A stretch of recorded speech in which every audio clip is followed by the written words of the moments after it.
রাঙাবালিতে মহান মে দিবস এবং জাতীয় পেশাগত স্বাস্থ্য ও সেফটি দিবস 2025 উদযাপন।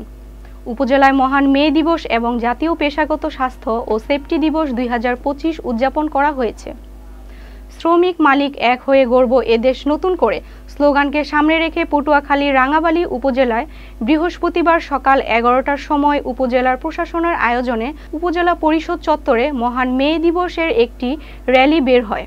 পটুয়াখালী রাঙাবালি প্রতিনিধি নয়ন ইসলাম মানজার আইটিভি বাংলাকে জানিয়েছেন, মহান মে দিবস এবং জাতীয় পেশাগত স্বাস্থ্য ও সেফটি দিবস 2025 উদযাপিত র্যালিটি প্রধান সড়ক প্রদক্ষিণ করে একই স্থানে এসে র্যালিটি শেষ হয়।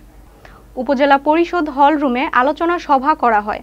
এতে উপজেলা নির্বাহী অফিসার মোহাম্মদ ইকবাল হোসেন এর সভাপতিত্বে উপজেলা বিএনপির সভাপতি আব্দুল রহমান ফরাজি, উপজেলা জামাত ইসলামের আমির মাওলানা কবির হোসাইন, উপজেলা প্রাথমিক শিক্ষা অফিসার দেবাশিস ঘোষ সহ বিভিন্ন দপ্তরের কর্মকর্তা এবং বিভিন্ন শিক্ষা প্রতিষ্ঠানের প্রধান শিক্ষক ও শিক্ষার্থী, সাংবাদিক সহ সুধীজন উপস্থিত ছিলেন।